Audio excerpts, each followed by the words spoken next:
Ce jour-là, les filles de l'AS Monaco Volleyball disputent la Coupe de France. Elles sont opposées à Bordeaux pour un match de classement. Battues en 4-7, elles se classent 5e de la compétition, mais l'essentiel n'est pas là. Priorité au championnat.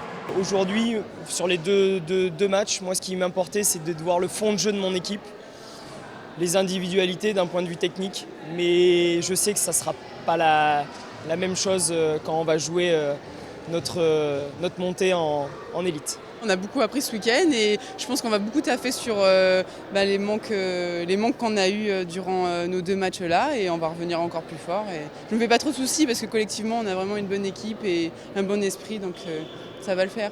Et en championnat, en National 2, le bilan est plus que positif.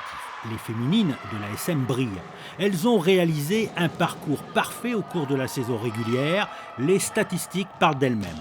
14 victoires en autant de matchs et une première place de poule. De quoi satisfaire leur chef de file, Christophe Ulivieri. Peut-être que sur le papier, on est la meilleure équipe. Je dis bien peut-être parce qu'il nous manque des postes clés quand même pour jouer au volley. Pour autant, j'ai demandé beaucoup d'humilité et qu'on gagnait sur le terrain, on ne gagnait pas sur le papier. Donc on rentre en se disant qu'on est l'équipe entre guillemets la moins forte et qu'on a tout à prouver. Et aujourd'hui, ça fait que j'ai des guerrières avec des filles d'expérience qui se sont bien fondues dans le groupe. Je pense à Eva, je pense à France, qui permettent à ce groupe de monter d'un niveau.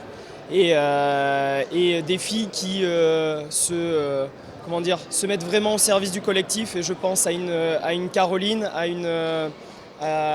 une Marie qui ne jouent pas forcément sur leur poste de prédilection.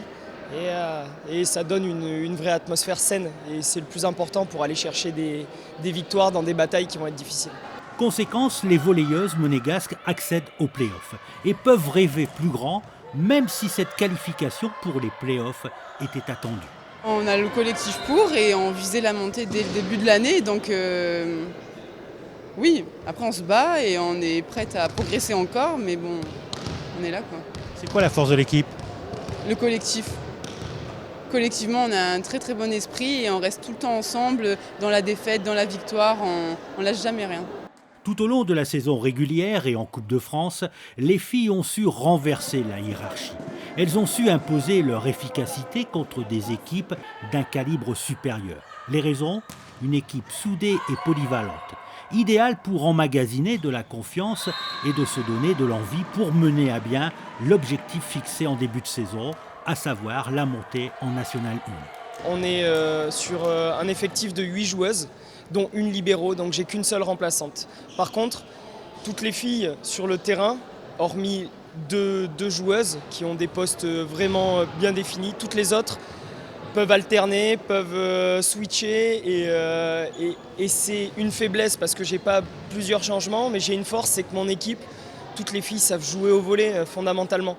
Donc elles connaissent le jeu, elles sentent le jeu et je peux à un moment faire des petits changements. Alors c'est pas ma volonté d'entraîneur parce qu'il y a besoin de stabilité aussi. Mais voilà, c'est notre faiblesse est devenue aussi notre force. Avoir un petit groupe, ça permet sur les moments difficiles d'être resserré et de ne pas perdre les éléments à droite à gauche. La saison dernière, les volleyeuses avaient échoué aux portes de la N1. L'entraîneur, qui n'était pas aux commandes du groupe à l'époque, espère bien que l'histoire ne se répétera pas.